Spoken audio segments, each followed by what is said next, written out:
Queridos hermanos, que el Señor me los bendiga. Muy buenos días a todos los que hoy estamos aquí de manera presencial, también a nuestros hermanos que hoy están por medio de Zoom y también a aquellos que Dios nos permite poder compartir el mensaje, un mensaje de esperanza, el mensaje del Evangelio de Jesucristo a través de Facebook. Hoy estábamos estrenando canción nueva, ¿sí la escucharon? O sea, soy más que vencedor. Porque ya hemos estado observando la primera visión de Juan, la segunda visión de Juan, que estaba hablando de la justicia de Dios, pero esta tercera visión de Apocalipsis, que es la que vamos a entrar el día de hoy, va a mostrar esa victoria de Jesús. ¿De qué se trata todo esto? Es lo que hoy vamos a aprender. El título de la enseñanza, para aquellos que tienen costumbre tal vez anotar, es La victoria de Jesús. Pero antes de entrar en materia de poder estudiar, ¿qué piensan ustedes que es lo correcto hacer? A ver, ¿quién me lo puede decir? Orar, muy bien. Entonces vamos a poner este tiempo en manos de Dios. Padre, te damos gracias. Gracias, Señor, porque tú eres el maestro, tú eres el buen pastor. Hoy, Señor, estamos aquí reunidos con el único anhelo de poder conocer más de ti. Esta bienaventuranza que se encuentra en los primeros versículos de Apocalipsis anima al corazón del creyente para indagar, estudiarlo. Permite que ese sea nuestro corazón. Forma en nosotros un corazón enseñable, un corazón que esté dispuesto a aprender de todo aquello que quieres mostrarle a tu pueblo. Permitiste que tu siervo Juan escribiera esta carta con el propósito de mostrar las cosas que vendrían, para que nuestro corazón haya fortaleza y esperanza. Son líneas muchas veces difíciles de leer, pero ver siempre el final es lo que ancla nuestro corazón, Señor. Por eso en este día ponemos este tiempo en tus manos, pidiéndote que seas tú siempre guiándonos en medio de este estudio, en medio de este tiempo. Todo esto lo queremos poner a tus pies en el nombre de Jesús. Amén. Muy bien. Pueden abrir sus Biblias, vamos a estar en Apocalipsis capítulo número 17. Ya, ahí vamos a estar estudiando, pero yo quería comentarles una pequeña anécdota que puede dar un contexto a lo que vamos a estar estudiando, ¿ya? En la época un poquito más juvenil, más unos añitos nomás, unos añitos atrás, cuando estaba sirviendo de pastor de jóvenes, en cierta ocasión hubo una actividad, una predicación al aire libre. Cogíamos esas banquitas o esas jabas de colas y las poníamos en un parque y salíamos a predicar. En una de estas tocó que era justamente en el día de la marcha del orgullo gay. Estábamos predicando el evangelio sin ninguna clase de agresión, nada. Entonces estábamos ahí parados unos cuantos jóvenes y empezamos a predicar el evangelio. Pero la palabra del evangelio atraviesa los corazones y nos sucedió algo raro. Y es que era de las personas que estaban en ese tiempo, en esa marcha, venían o nos gritaban ciertos epítetos y cosas, y uno de ellos inclusive se bajó de manera muy frontal a querernos como poner a un lado donde estábamos parados, pero de la nada apareció un cerco de policías, de verdad, mire, esto es así, un cerco de unos cuantos policías a decirles a estas personas, los chicos no les están diciendo nada, dejen que sigan predicando, la propia policía. Y esto llamó mucho mi atención. Pero ¿qué quiero contar con esto? ¿En qué sistema es el que hoy nosotros nos encontramos? ¿Qué es lo que rige las reglas de lo que es correcto o incorrecto? Porque hoy muchas cosas que la palabra de Dios enseña como cosas malas, el mundo le enseña como cosas buenas. Y siempre somos más, o mejor dicho, somos motivados con esta palabra que habla de tolerancia. Pero hasta qué punto debe ser o manifestarse la tolerancia. ¿Qué es lo que está rigiendo este mundo? Un mundo que se levanta más y más en contra de todo lo que tome el nombre de Dios. ¿O quiere suavizar lo que Dios es en esencia, sus atributos, su justicia? Se muestra una sola cara de la moneda, el Dios de amor. Y en ese Dios de amor toda la sociedad se quiere encontrar. Pero hoy día justamente, esta semana escuchaba una predicación y decía, sí, pero esta moneda tiene dos caras, no solo el amor, sino también la justicia. Y es lo que vamos a encontrar, cómo viviendo en un sistema donde se levanta frontalmente en contra de todo lo que Dios dice en su palabra, y cada vez usted va a escuchar la palabra persecución de manera más frecuente.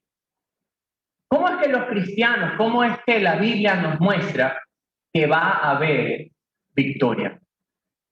Porque a través de lo que vamos a leer el día de hoy, vamos a encontrar que este sistema, por llamarlo de alguna forma, o esta cultura que se forma en este tiempo, es atractiva, llama mucho la atención, cautiva, arrastra.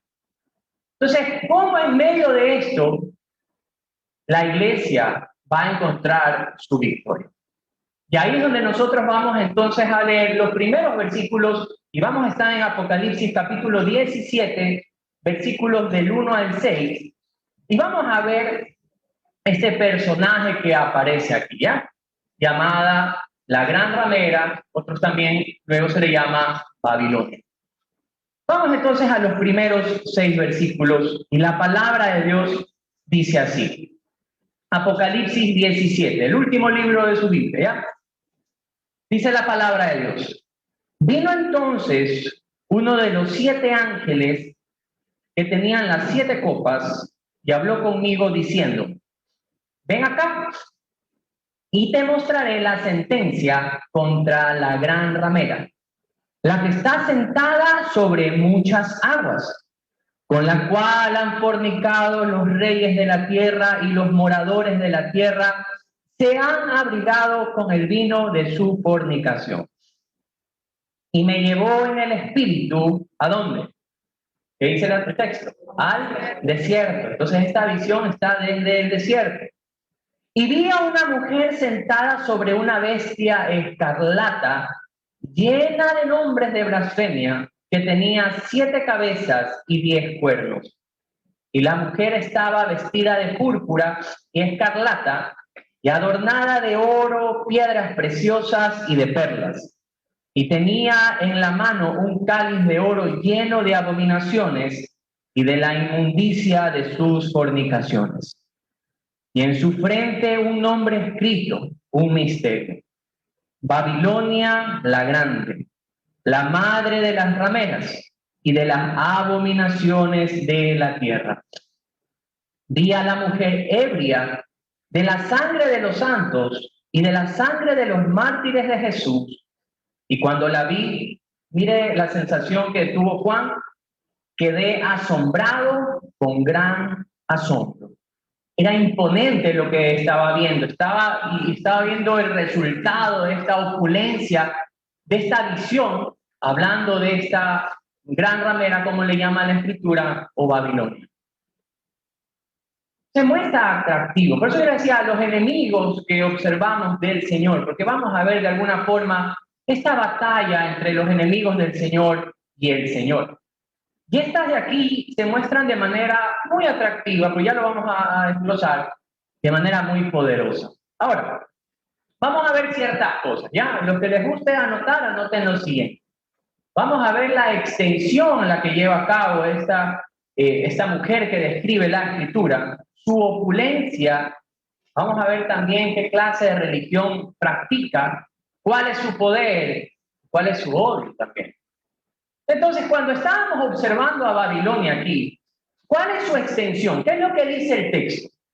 Los siguientes versículos son los que muestran, está sentada sobre muchas aguas, y el mismo texto nos indica qué es esto de las aguas, y era que llega con su cultura de una forma a todas las naciones, es lo que trata de decir. Lo podemos ver en el verso 18, el mismo Apocalipsis 17. Miren lo que dice la palabra de Dios. Y la mujer que has visto es la gran ciudad que reina sobre los reyes de la tierra. Su extensión se va a extender por toda la tierra. ¿Qué más decía aquí?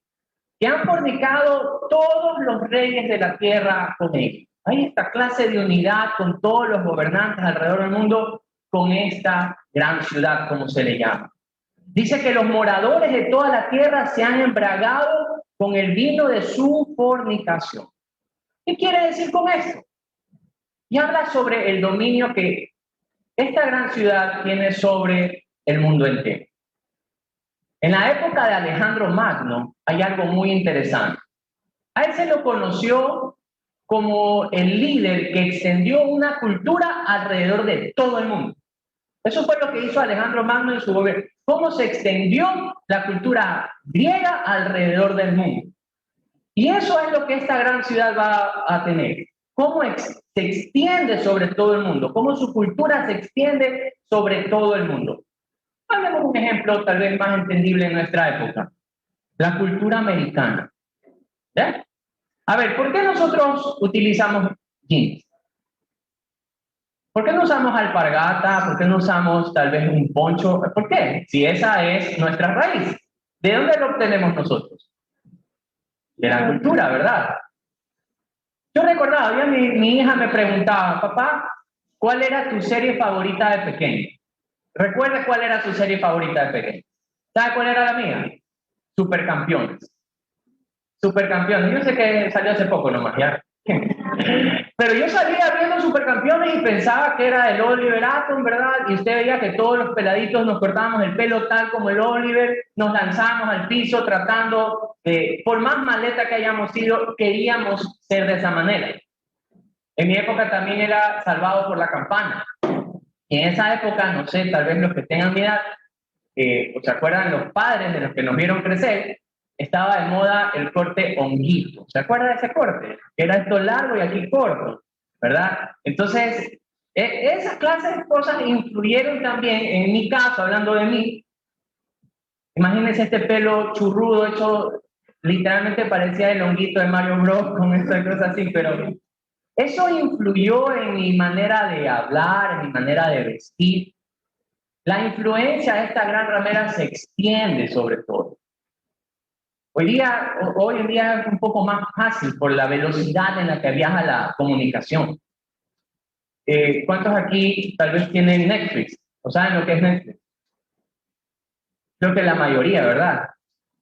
¿Y cuántos han visto que en Netflix hay gran cantidad de material pro-gay? Artístico. Hay demasiado. De hecho, hasta sacaron una película en la que era demasiado fuerte y blasfemaban el nombre de Jesús poniéndolo en una relación gay. Inclusive se levantó un grupo de raperos cristianos a protestar en contra de esto, pero es la forma de expandir ¿qué cosa? Una cultura. Una cultura. Donde todo es más tolerable, donde nuestros niños, adolescentes, empiezan a pensar que ciertas cosas que la palabra de Dios muestra como inmoralidad son correctas. Y queridos amigos, no lo son. La sensualidad, la lujuria, se lo muestra como algo correcto. Observemos un ratito nuestras redes sociales. Vamos un ratito, toquemos nuestras redes sociales. Es casi imposible observar una red social sin ver un cuerpo semidesnudo hoy en día.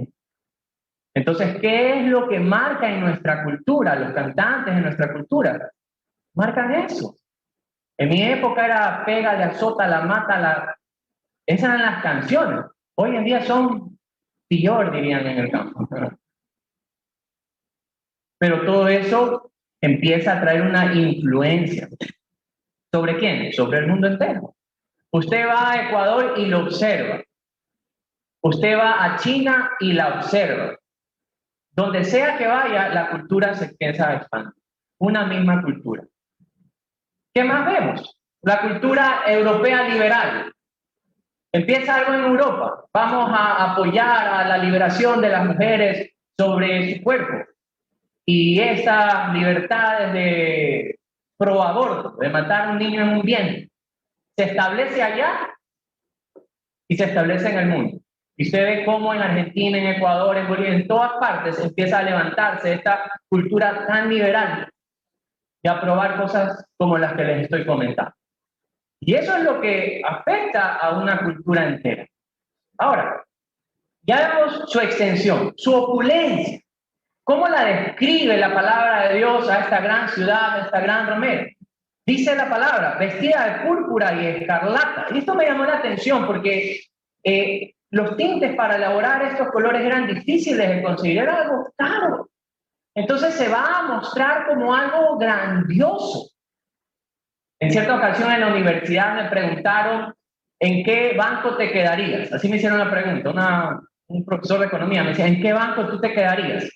¿En un banco donde todo sea sencillo, hablando de un banco financiero, o en un banco donde tú veas que el piso es de mármol y las cajas son también con mármol y tú veas lámparas grandes, hermosas, modernas? Y todo el mundo respondió, me quedaría en el banco con opulencia. ¿Por qué? Porque da alguna forma prestigio, seguridad. Y es de la manera también que esta gran ciudad se empieza a mostrar. Entonces, claro, va a ser atractivo ¿a qué? A los ojos. Te va a atraer, va a cautivar. ¿Qué más vemos? Adornada de oro, piedras preciosas, perlas, cáliz oro lleno de abominaciones y de la inmundicia de su fornicación. Hablemos un poco entonces ahora de su religión. ¿Qué clase de religión promulga esta gran ramera, esta gran ciudad? Miren el título que usa cuando ve Juan esta visión en el verso 5 del capítulo 17. Dice lo siguiente, y en su frente un nombre escrito, un misterio. Babilonia la grande, la madre de las rameras y de las abominaciones de la tierra. Ese es el título que se le está dando. Hay algo interesante, en el tiempo que Juan escribe, el imperio era el imperio romano. Las mujeres de la calle, las prostitutas, usaban un cintillo para de alguna forma identificarse. Y esto es lo que de alguna forma en la visión se muestra. Opulente por fuera, pero podrido por dentro, dañado por dentro. Es lo que está mostrando aquí. Cuando observamos referencias en Babilonia de la Biblia, siempre vamos a ver a Babilonia asociada con la idolatría pagana, una religiosidad mostrada o apegada mucho a otros dioses, separado del Dios verdadero, y una religiosidad muy sensual, con mucha inmoralidad sexual. Siempre lo vamos a observar a través del Antiguo Testamento, lo vamos a observar de esa manera. Veamos ciertos ejemplos de esta religión pagana. Vamos a Jeremías 7:18. Vamos un ratito al libro de Jeremías. Acompáñenme por favor en su Biblia. Jeremías, capítulo número 7, versículo número 18. Cuando usted llega ahí, dígame un fuerte amén. Amén. Bien. Jeremías, capítulo número 7, versículos número 17 y 18. Y vamos a presentar aquí cómo esta religión o esta prácticas de Babilonia se metieron también en el corazón del pueblo de Dios, de Israel en este caso. Y mira lo que dice la palabra de Dios, versos 17 y 18. ¿No ves lo que estos hacen en las ciudades de Judá y en las calles de Jerusalén? Los hijos recogen la leña, los padres encienden el fuego y las mujeres amasan la masa para hacer tortas a la reina del cielo y para ofrecer ofrendas a dioses ajenos, para provocarme ¿a qué? A ira. El pueblo de Dios le pertenece a Dios, pero ¿qué es lo que ellos estaban haciendo? ¿Qué es lo que estas personas estaban haciendo? Estaban rindiéndole culto ¿a quién? A una diosa del cielo, que nada había hecho por ellos. Su corazón se había ¿qué? Desenfocado del verdadero Dios. Y esta religión que promulga esta mujer descrita en la Biblia habla de eso. Verse tal vez piadosa por fuera, pero con corrupción por dentro. De esta manera se la muestra. Hoy es fácil observar también cómo en nombre de la unidad, en nombre de Dios, de la unidad, se promulgan tantas cosas. Miren, cosas como la iglesia cristiana inclusiva. Suena bonito, ¿verdad? La iglesia cristiana inclusiva. La iglesia cristiana inclusiva es la iglesia, voy a poner entre comillas, cristiana, donde el matrimonio igualitario es aceptado y donde los pastores las casan o los casan. Estas son las iglesias cristianas inclusivas. Puede mostrarse piadoso, porque claro, en el sistema, cuando usted habla de estos temas, en Ecuador todavía tenemos ciertas libertades, pero a un candidato presidencial hace poco, cuando le empezaron a citar lo que decía la Biblia sobre la homosexualidad, le pusieron un juicio. Y esto sigue pasando. Usted va en ciertos estados de Estados Unidos, es la misma cosa. Si un pastor decide no casar a una pareja homosexual, puede ir a la cárcel. Entonces, ¿qué se hace en nombre de la unidad? Esta nueva religión de unidad es buscar este Dios solo de amor y no mostrar el lado de la justicia de Dios. Y en Brasil, lo que les estoy citando son iglesias que ahora se le va, bueno, iglesia entre comillas, lo vamos a llamar, donde esta palabra de ser inclusivos muestra que la inmoralidad que lleva por dentro. Se muestra por fuera piadosos, pero por dentro es pura corrupción. ¿Qué más? Un sistema que quiere unificar de alguna manera a todas las religiones. Cuando nos tocó en el seminario hacer el estudio sobre sectas y religiones, el listado es inmenso. Uno piensa que son unas 4 o 5 religiones. No, el listado es inmenso. Y usted va a ver cosas como las Rosacruces, los budistas, los Hare Krishnas. Bueno, sale un gato y los gatistas, y sale un perrito y los perritos. O sea, de todo hacen religión hoy en día. Absolutamente, de todo. Pero hubo algo que nos enseñaron esa vez que me llamó mucho la atención porque salían pastores evangélicos. Hay un libro que se llama El Secreto. No se lo recomiendo. O léalo, pero tiene que discernirlo. Este libro, El Secreto, habla de un secreto, valga la redundancia. ¿Y cuál es el secreto? El secreto es que, como Dios está de tu lado, ¿verdad? Tú con tu pensamiento, tú puedes ordenarle al universo que te otorgue cosas. La ley de la atracción. Entonces, tú le dices al universo, esa casa es para mí. Y después de unos meses, es tuya. Y dentro de este documental del secreto, que es basado en este libro, salían pastores evangélicos diciendo que eso era una verdad. Entonces vemos cómo se empieza a formar cierto ecumenismo, donde muchas religiones se unen en ciertas cosas. Y me llama la atención porque el otro día, justamente hace un par de días, salí a comer con mi cuñado, invitaron a una persona, y cuando se iban a subir al carro, ¿verdad? Un carro bien bonito, un carro negro lindo, se iban todos los invitados, mi cuñado se iban a subir, y él dijo, oye, ese no es mi carro, ya quisiera que sea mi carro. Entonces una de las personas invitadas le dijo, pero decláralo y será tuyo. Me quedé, wow. Esa clase de religión es la que hoy se promulga, no solo en la iglesia cristiana evangélica, porque usted lo va a ver bastante, sino que de alguna forma esta religiosidad unitaria empieza a extenderse alrededor del mundo. Muy bien. Veamos un poco ahora el poder de esta mujer descrita aquí. La veíamos sentada encima de la bestia, ya vamos a explicar un poco esto de la bestia, con las 7 cabezas y los 10 cuernos. Esta bestia es un gobernante, que ya lo vamos a hablar, y la mujer está encima. ¿Qué significa esto? Su relación, su asociación, y estos 10 cuernos, estas 7 cabezas son gobernantes, es su asociación con gobernantes. O sea, tiene poder. Tiene poder de gobierno. Pero aquí hay algo increíble, su odio. ¿Dónde apunta su odio? Vamos a Apocalipsis, por favor. Y en el versículo número 6 usan palabras súper fuertes. 17:6. Dice la Biblia, ¿cómo la ve Juan? ¿Qué es lo que sorprende a Juan? Vi a la mujer, ¿y qué describe la Biblia? ¿Cómo estaba? Ebria, dice la palabra. de la sangre de los santos y de la sangre de los mártires de Jesús.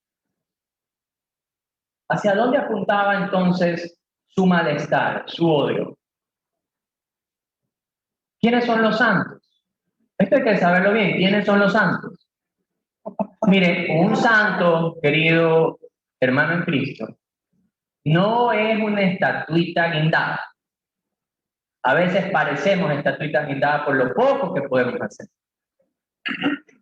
Pero los santos son aquellos redimidos de Dios, aquellos alcanzados, aquellos separados para Dios por pura gracia. Y los mártires son aquellos que han dado su vida a causa del Evangelio, por predicar el Evangelio. Han sido maltratados, encarcelados, asesinados. Y su enfoque está ahí. ¿Por qué está ahí? Porque ¿qué es lo que se predica? Los mensajes que hacemos hoy, que estamos viendo a través de Apocalipsis, no son mensajes fáciles de decir ni de digerir. ¿Por qué? Porque recuerdan la extensión de esta cultura, por llamarlo de alguna forma, de esta gran ciudad. ¿Cuál es la extensión? Es atractiva, es alrededor del mundo, es opulente, es deseable. Está llena de poder. Entonces usted se va a ¿qué? A cautivar. Las personas se cautivan por esas cosas. Entonces, su odio va a ser aquellos que nadan contra la corriente, por llamarlo de alguna forma. Aquellos que se levantan y ¿qué? Y empiezan a estudiar la Biblia, empiezan a predicar y sobre todo a vivir conforme a lo que dice la palabra de Dios. Hay veces que a usted lo pueden invitar a predicar, pero le van a decir, ¿sabe qué? No hable del tema del pecado, por favor. Hable del tema del amor. Cuando uno iba a los colegios, muchas veces te censuraban y te decían, no hables sobre el homosexualismo, no lo hables, por favor. O sea, en ese punto estamos. Habla aquello que nos pueda unificar. Busquemos aquello que nos pueda unificar. Pues la palabra de Dios no dice vayan y unifiquen al mundo, sino vayan y prediquen al mundo. ¿Qué cosa? El Evangelio. Y eso causa que seamos uno. Muy bien. Entonces, hemos observado de alguna forma las características de esta mujer que se describe en esta visión y Juan se queda sorprendido. El ángel le va a mostrar en los siguientes versículos de 7 en adelante cuál es la descripción, que hemos más o menos observado lo que estamos viendo. Pero el capítulo número 18 habla de la caída de esta gran Babilonia. No solamente se la puede observar de una manera, aquí la vamos a llamar de la influencia un poco espiritual, cultural, sino también tiene una gran influencia comercial. ¿Se acuerdan cómo estaba vestida con esta opulencia? La palabra de Dios enseña, y lo vamos a leer, que el mundo hace negocios con él y depende de ella. Vamos entonces al capítulo número 18, por favor. Versículos del 11 al 19. Hablando cuando ya es la caída, pero quiero remarcar lo que sacan ellos, y dice la Biblia, verso 11. Y los mercaderes de la tierra, ¿cómo estaban? Llorando y hacen lamentación sobre ella, porque ninguno compra más que cosa, sus mercaderías. ¿Mercadería de qué? De oro, de plata, de piedras preciosas, de perlas, de lino fino, de púrpura, de seda, de escarlata, de toda madera olorosa, de todo objeto de marfil, de todo objeto de madera preciosa, de cobre, de hierro y de mármol y de canela, especias aromáticas, incienso, mirra, olíbano, vino, aceite, flor de harina, trigo, bestias, ovejas, caballos, carros, esclavos y almas de hombres. Los frutos codiciados por tu alma se apartaron de ti. ¿Cuál es la descripción del comercio, del impacto comercial que este reino tiene? Grande, grande. Juan puede ser que tenga en su mente, en su momento, el Imperio Romano, porque describe de alguna forma el Imperio Romano. Era el mayor imperio, el que más impactaba, el más grande en su época, es el Imperio Romano. Hoy yo no estoy aquí para decir, ¿saben qué? Miren, la gran ramera es esta persona, o esta sociedad, o este. No. Dejemos que Dios nos vaya mostrando. Miren, Juan no entendía ciertas cosas. El ángel tenía que venir y contar. ¿Cómo podemos nosotros resolver las cosas que nosotros no podemos aprender? ¿A dónde vamos? Diga conmigo, a la Biblia. Pero digan, a la Biblia, ¿verdad? Entonces la Biblia nos va a mostrar y cuál es el fin de contar esto. ¿Cuál es el fin que Juan le da esta revelación? Para que su pueblo esté como atento, preparado. Si nosotros vamos a la palabra de Dios, Mateo 24, los discípulos de Jesús, vamos un segundito. Mateo 24, los discípulos de Jesús tienen preguntas y el Señor les responde. Y puede estudiarlo esto en casa.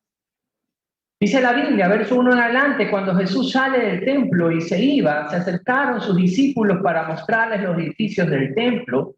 Respondiendo él les dijo, ¿veis todo esto?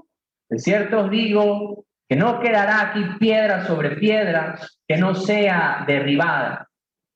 Y estando él sentado en el monte de los olivos, los discípulos se le acercaron aparte diciendo, dinos, ¿cuándo serán estas cosas?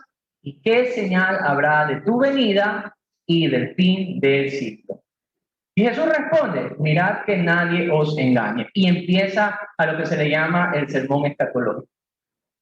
¿Cuál es el fin cuando Jesús empieza a contar? Es que nosotros tengamos, ¿qué? Información. ¿Cuál es el fin cuando el Señor le muestra estas revelaciones a Juan? Está en los primeros versículos de Apocalipsis, el mismo capítulo número 1. Y es esa bienaventuranza de conocer, ¿qué cosa? Lo que viene por delante. Lo que viene por delante. Ahora, mismo capítulo número 17 describe otro personaje. ¿Cuál es este personaje? La bestia. La bestia también es aquí descrita, pero capítulos antes a este, vamos a Apocalipsis 13, por favor. La bestia también es descrita aquí. De hecho, Apocalipsis 13 muestra dos bestias, ¿verdad? A uno que se le conoce como el anticristo, al otro el falso profeta. Pero la bestia 1 es la misma que estamos observando en el capítulo número 17. Entonces vamos a ver la descripción que hace el capítulo 13 de esta bestia. ¿Cómo será? ¿Quién será? Veamos lo que dice la Escritura. Dice la palabra de Dios, versículo 1. Me paré sobre la arena del mar y vi subir del mar una bestia que tenía 7 cabezas y 10 cuernos, y en sus cuernos 10 diademas, y sobre sus cabezas un nombre blasfemo. Y la bestia que vi era semejante a un leopardo, y en sus pies como de oso, y su boca como boca de león. Y aquí viene otro personaje. El dragón le dio su poder, su trono y grande autoridad. Vi una de sus cabezas como herida de muerte, pero su herida mortal fue sanada, y se maravilló toda la tierra en pos de la bestia. Y adoraron al dragón, que había dado autoridad a la bestia, y adoraron a la bestia. Y fíjense en esta frase, ¿quién como la bestia y quién podrá luchar contra ella? También se le dio boca que hablase grandes cosas y blasfemias, y se le dio autoridad para actuar 42 meses. Y abrió su boca en blasfemias contra Dios para blasfemar de su nombre, de su tabernáculo y de los que moran en el cielo. Y se le permitió hacer guerra contra los santos y vencerlos. Se le dio también autoridad sobre toda tribu, pueblo, lengua y nación. ¿Cómo describe entonces Apocalipsis 13 a esta bestia? Como un gobernante con poder y gran autoridad. ¿Observamos? ¿Qué clase de autoridad tiene este hombre? La forma en la que habla y lo que habla también. Me llamó la atención es que la gente lo adoraba, lo idolatraba. Queridos hermanos, y esas cosas de los gobernantes hoy en día suceden. Hoy en día suceden. Años atrás, cuando estaba el gobierno del economista Rafael Correa, a veces me tocaba visitar casas. Pero una casa en especial me llamó la atención. Una casa en especial. Y en esta casa había un retrato del presidente con su banda, puesta ahí guindada en la casa, Pero lo que me llamó la atención eran las velas que estaban prendidas debajo de esto. ¿Verdad? Puede sonar broma, pero broma no es. Literalmente. La imagen, la autoridad, la elocuencia, la inteligencia que puede poseer alguien puede cautivar a las masas. Y este personaje tiene estas características de asombrar a tal punto que les dice, ¿quién puede ir contra ella? ¿Quién puede ganarle? ¿Qué sucede cuando nosotros, las personas, y especialmente los creyentes, desenfocamos, ponemos nuestra mirada sobre un gobernante, nos olvidamos qué cosa? ¿Quién realmente gobierna? El otro día, justamente en una comida a la que fui invitado, la típica pregunta de hoy en día, ¿cuál es? ¿Quién piensas que va a ganar? ¿Y por quién vas a votar? Y usted dice, ¿por quién va a votar? Y mire, se armó el problema, y es que es como que el bando contrario, ¿verdad? Y esta persona me decía con gran aflicción, y me decía, yo no quiero que gane tal candidato. Yo no quiero que gane tal candidato, porque si tal candidato gana, miren, nos vamos a la ruina. Así me decía. Yo, y es mi pensamiento, por si acaso, usted puede estar de acuerdo o en contra, está en su libertad. Pero a mí me es indiferente quién gana. Sí tengo por quién voy a votar. ¿Sabe por quién voy a votar? No lo voy a hacer. Pero yo sí tengo este concepto en mi mente. Sea que gane uno o que gane el otro, es Dios quien gobierna. Y si Dios nos otorga un buen gobernante, démosle gracias a Dios. ¿Por qué? Porque en misericordia nos ha dado un buen gobernante.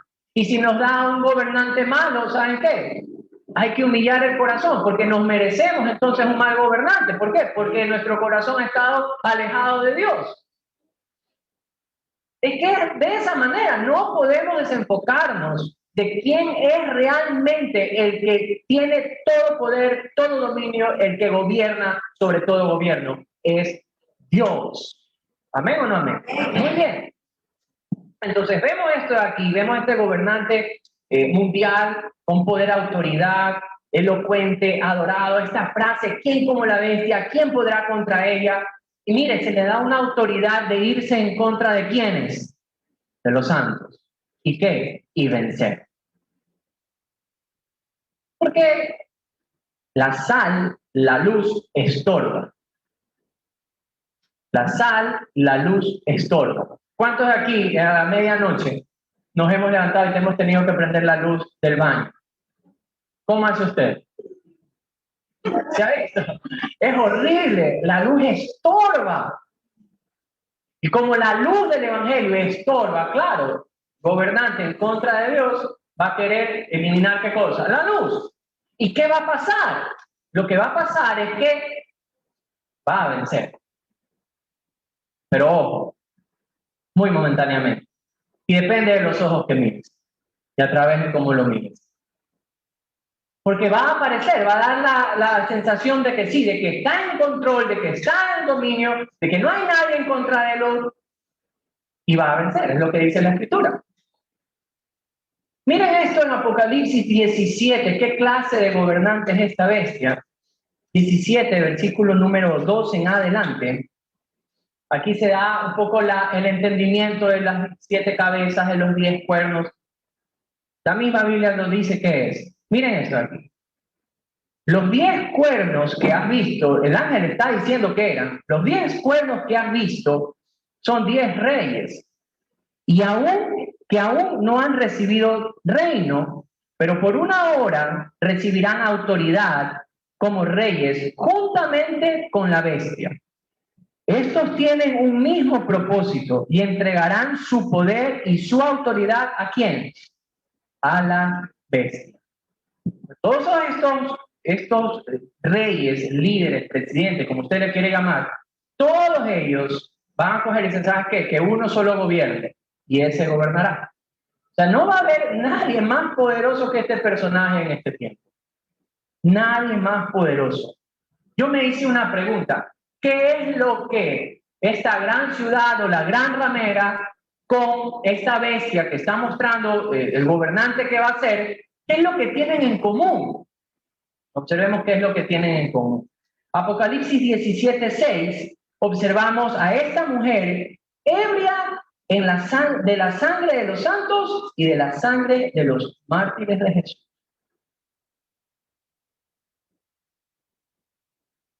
Llena de sangre, persecución, cristianos asesinados, iglesias quemadas. Apocalipsis 13:7. Vimos que se le permite hacer guerra contra los santos y vencerlos. Apocalipsis 18:24. Lo que se halla en esta ciudad, en esta gran ciudad, como le llaman. Y en ella se halló la sangre de los profetas y de los santos y de todos los que han sido muertos en la tierra. Hay una página en internet que se llama Puertas Abiertas, se la recomiendo. Open Doors en inglés, porque muestra estadísticas de misioneros alrededor del mundo. Y esta página tiene sus años, tiene su prestigio en tener buenos datos. Esta página, hasta lo que iba del 2020, da los siguientes datos. 4.761 cristianos asesinados por su fe. 4.761 cristianos asesinados por su fe. Divida eso para 365. ¿Cuánto nos haría? 4.488 iglesias atacadas, incendiadas, quemadas, atacadas. 4.277 cristianos presos por su fe. Son estadísticas de lo que iba del 2020. ¿Cómo se siente usted cuando uno de sus hermanos atraviesa algo como esto? Esto es grave, esto no es leer por leer. Leer las estadísticas son fáciles, vivirlas es todo lo contrario. Ante esto de aquí, ante esta realidad, ante estos personajes poderosos, viene una pregunta que la iglesia va a tener. ¿Quién puede vencerlo? Porque está hablando de quiénes, de los cristianos, de los creyentes, de los que predican, los que viven el evangelio de Jesucristo. Son aquellos que van a atravesar este dolor en manos de esta gran ciudad y en manos de este gobernante. Es el testimonio de Jesús que usted y yo poseemos, la causa de la persecución que como iglesia podemos vivir. Hoy, salir en un canal de televisión y llamar, hablando de un canal de televisión secular, y llamar al arrepentimiento, llamar a la conciencia de pecado, puede causarte la cárcel, el odio de que seas tomado como una persona intolerante. Por eso hoy los mensajes son tan diluidos, tan suaves de digerir, cuando la palabra de Dios es descrita como una espada que atraviesa el alma. ¿Cómo no va a atravesar nuestra alma saber que el pecado nos tiene en condenación, en separación eternamente de Dios? ¿Cómo no va a atravesar mi alma en el momento que yo me entero que el día que muero voy a entrar en un juicio en el que soy hallado culpable? ¿Cómo no me va a preocupar mi eternidad si el día de hoy mueren miles y miles de personas? Y no importa la edad. En este ejercicio de servir a la iglesia del Señor, me ha tocado estar en funerales desde niños hasta viejos, ancianos, jóvenes, adolescentes, mujeres embarazadas. La muerte no discrimina nada. ¿Cómo no va a atravesar mi corazón cuando la luz atraviesa y me muestra la verdad? Y predicar esa verdad hoy va a costar bastante. Créanme, queridos hermanos, cuesta la vida. Pero ante este levantamiento en contra de Dios, habrá alguien que pueda vencerlo. Porque pareciera que no. Pero por eso esta visión tiene este objetivo de mostrar a Jesús como el victorioso. Él es el victorioso. Cuando nosotros observamos, vean lo siguiente, vamos a Apocalipsis 17 nuevamente. Apocalipsis 17, los versículos 16 al 17 muestran lo siguiente, ¿Qué fue lo que pasó con esta gran ciudad, esta gran ramera, como le llama la Escritura? ¿Qué es lo que le va a pasar? Versos 16 y 17 dice, y los 10 cuernos que vistes en la bestia, o sea, estos gobernantes, estos reyes que estaban asociados con esta gran ciudad, miren lo que va a pasar. Estos aborrecerán a la ramera y la dejarán desolada y desnuda y devorarán sus carnes y la quemarán con fuego, porque Dios ha puesto en sus corazones el ejecutar lo que Él quiso, ponerse de acuerdo y dar su reino a la bestia hasta que se cumplan las palabras de Dios. Wow.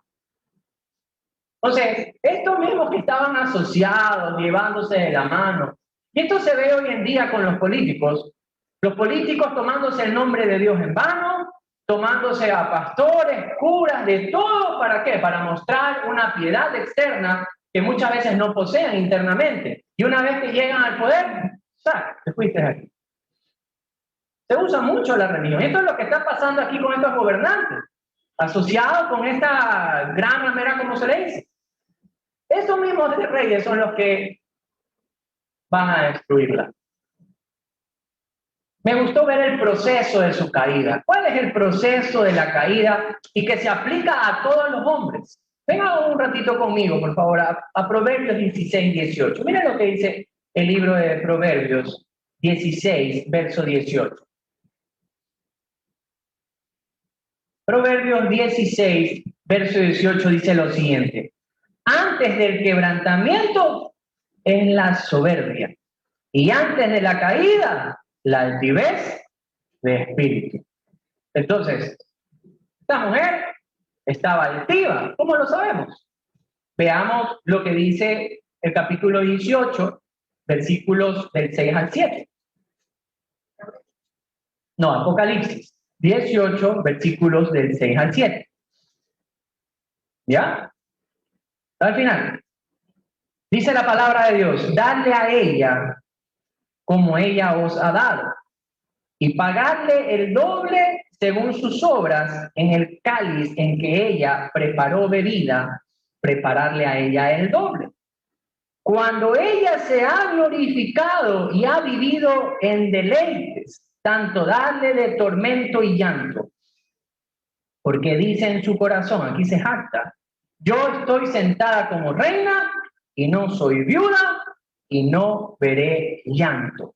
Pero ¿cuál fue su consecuencia? Verso número 8. Por lo cual, en un solo día vendrán sus plagas, muerte, llanto y hambre, y será quemada con fuego, porque poderoso es ¿quién? Dios, el Señor, que la juzga. Increíble. Y es que es verdad, antes de la caída siempre viene la altivez. Siempre, que somos esto, somos poderosos, Entonces, cuando descubrimos quién realmente es el que posee toda autoridad y todo poder, esto es lo que le pasa a esta gran ciudad. Altiva como ella ninguna, pero tuvo que enfrentar el juicio de Dios, la ira de Dios sobre ella. Miren esta parte de aquí, ¿se acuerdan lo que decían hablando de la bestia? Ya vemos cómo entonces Dios pone justicia en contra de esta gran ciudad. Pero ¿y la bestia? ¿Cuál era la frase que utilizaban? La frase es, ¿quién podrá en contra de la bestia? ¿Quién podrá vencer a la bestia? No hay nadie como la bestia. Esa era la frase. Persona que se creía invencible. Pero vamos a ver lo que dice la Escritura. Venga conmigo. En Apocalipsis 17, verso número 14. Hablando de estos reyes, dice la palabra de Dios, pelearán contra el Cordero y el Cordero los vencerá, porque Él es el Señor de señores y Rey de reyes, y los que están con Él son llamados, elegidos y fieles. Guerra contra el Señor, pero es el Señor quien vence. Vemos esto de aquí. Decían que nadie podía en contra de ellos, y el Señor es el que trae justicia y da la victoria. ¿Por qué traigo todo esto a colación? ¿Por qué este estudio debe ser de esta manera? Porque esta es una cultura que atrapa, que lleva, que es atractiva y que puede de alguna forma distraer la vista, el corazón de la iglesia. O la iglesia puede sentirse como que ha perdido la batalla, como que ha quedado a un lado. Pero ese no es el futuro de la iglesia. De hecho, la victoria no es de la iglesia, es del esposo de la iglesia. Y es por eso que él aparece aquí como el gran victorioso sobre todo lo que quiere irse en contra de él. Él es el que sale a relucir, él es el que glorifica su nombre, porque él es quien posee todo poder. Cuando vamos a Apocalipsis capítulo número 19, porque ya vemos este juicio que el Señor otorga a esta gran ramera, los reyes también caen. Esta es la primera parte, el otro domingo vamos a tratar la segunda parte. Hay un encuentro increíble. Esta semana me quedé guacharito, así le decimos aquí en Guayaquil. Mi esposa se fue con mis hijos, como salieron ya de vacaciones, se fueron de vacaciones esta semana. Y claro, cuando se va la esposa y los hijos, ¿quiénes quedan trabajando? Los padres. Y yo le veía las fotos y disfrutaban y todo, y yo llegaba a la casa, ¿verdad? Y es feo. Llegas, no hay nadie, estás solo en esa casa, pero durante el día estás trabajando, ¿verdad? Ayer que llegaron, la verdad, estaba hasta preparando el mensaje y me llamaron, ya estamos en casa. Yo estaba trabajando todavía en la oficina, cerré todo y me fui a verlos porque quería estar con ellos. Si les contara mi semana, se cansarían como condoritos, la verdad. Porque si usted piensa que a usted le ha pasado algo raro, diferente esta semana, a mí 3 veces.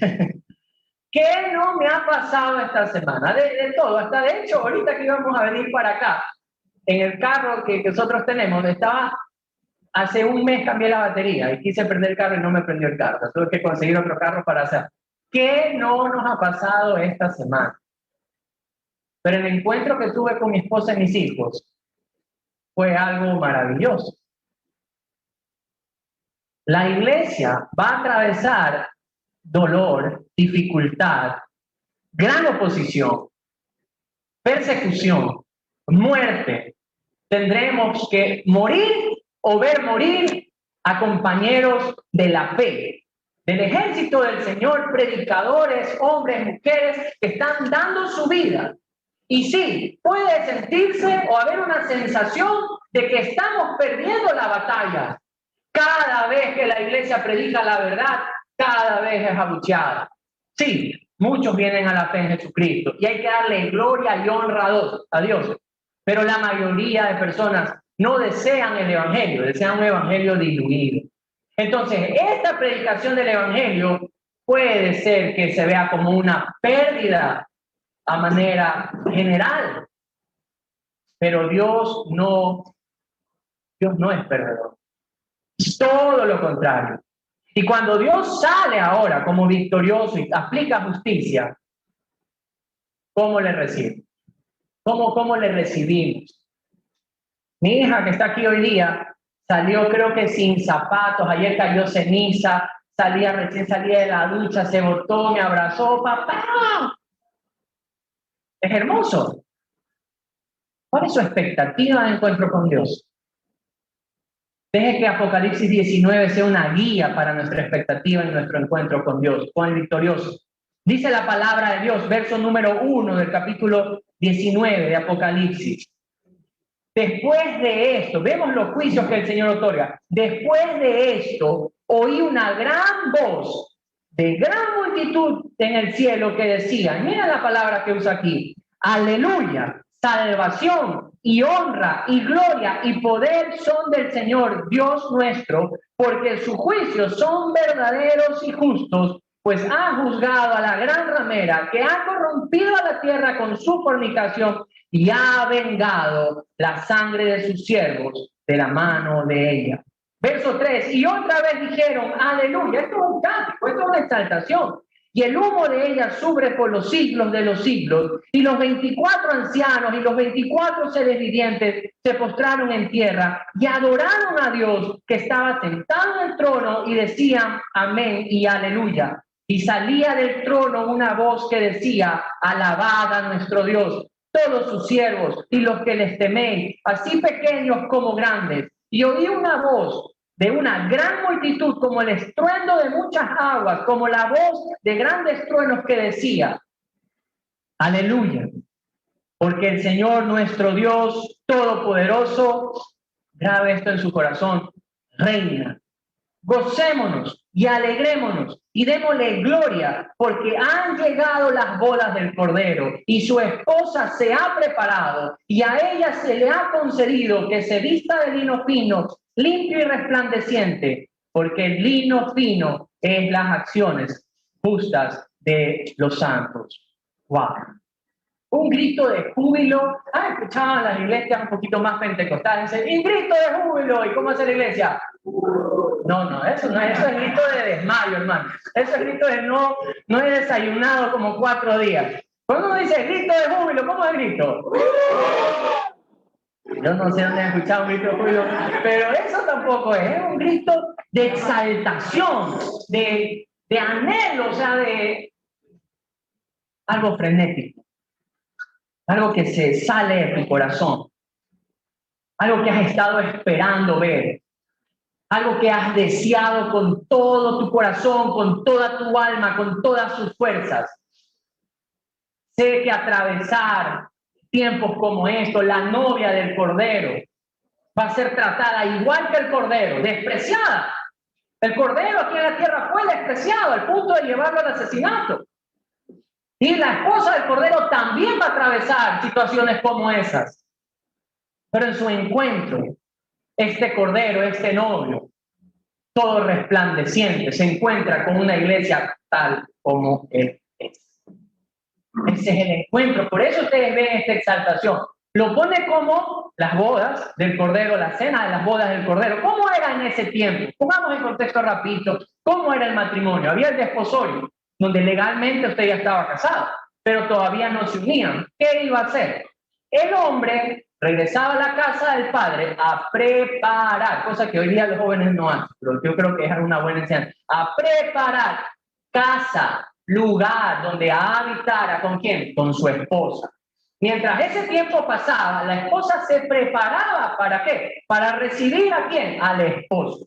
Y una vez que el esposo arreglaba todo al lado de la casa del padre, donde sea que tenga, él arreglaba la casa. O sea, ahí no es que se iban a meter a la misma casa del padre, no. Él preparaba, trabajaba, tenía todo listo. Cuando estaba listo, regresaba.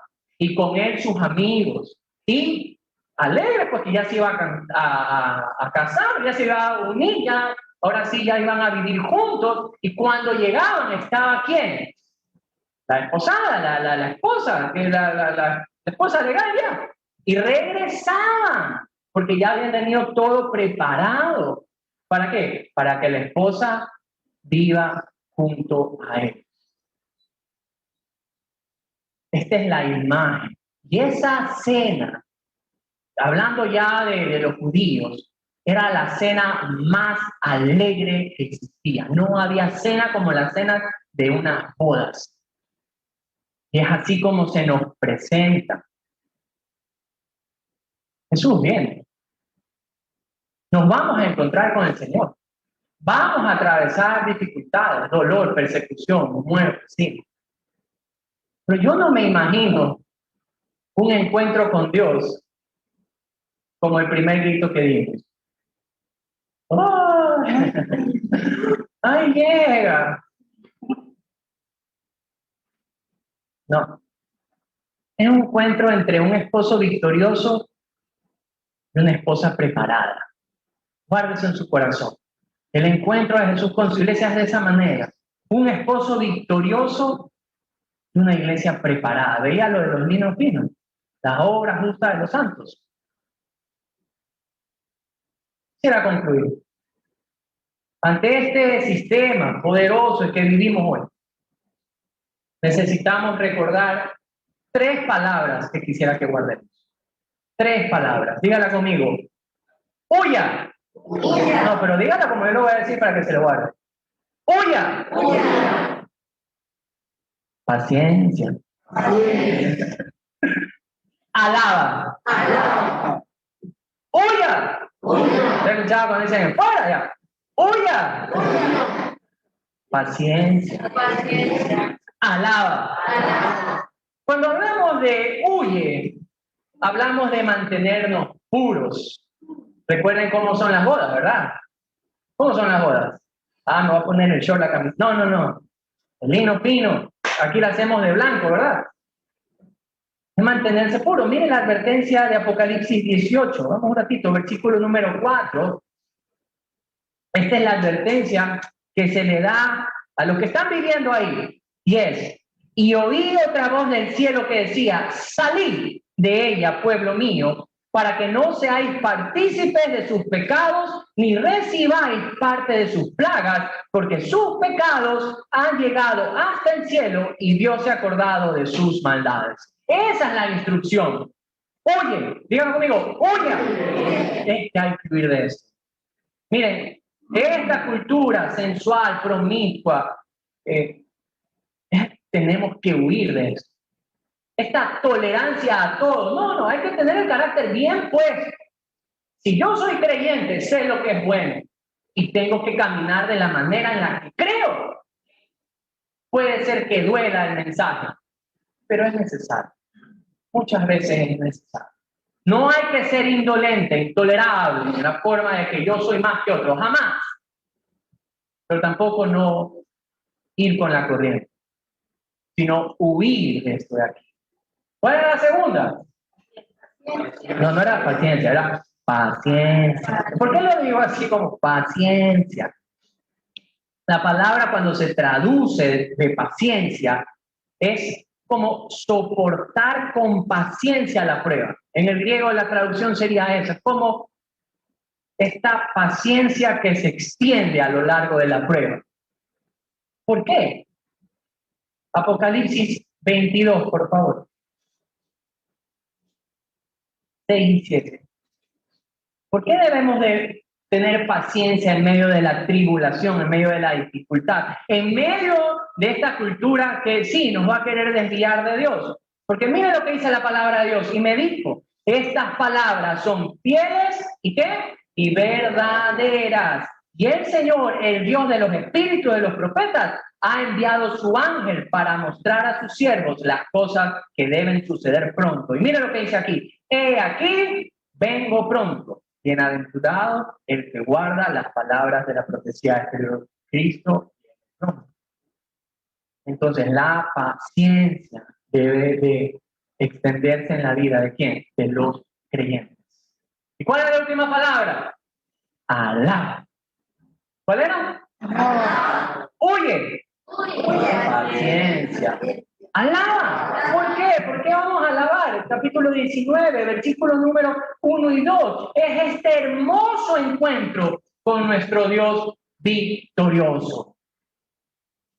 Hoy tenemos un invitado especial. Desde México lo hemos traído. Directo a nuestras pantallas. Para que podamos hoy alabar justamente con esta porción de la Escritura. Así que vamos a ponernos hoy de pie, todos con sus mascarillas puestas, por favor. Quisiera que alabemos juntos por este tiempo glorioso que la iglesia un día tendrá con su Salvador.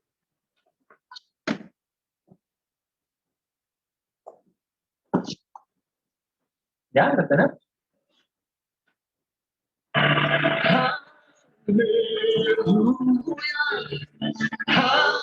Vámonos presencial. Aleluya, nuestro Dios. Que son el pueblo cantando aleluya. Aleluya.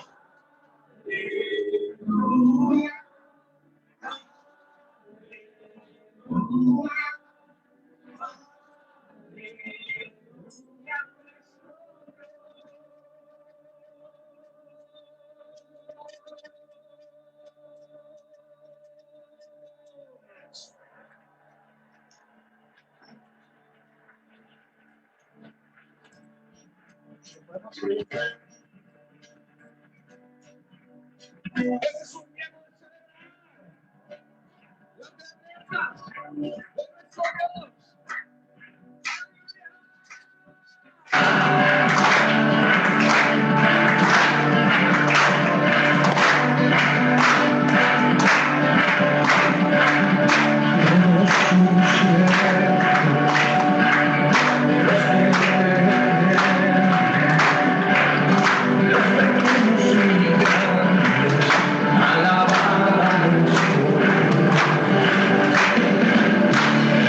Oí una gran voz de gran multitud en el cielo que decía: ¡Aleluya! Salvación y honra y gloria y poder son del Señor, Dios nuestro.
Vamos a orar, Señor.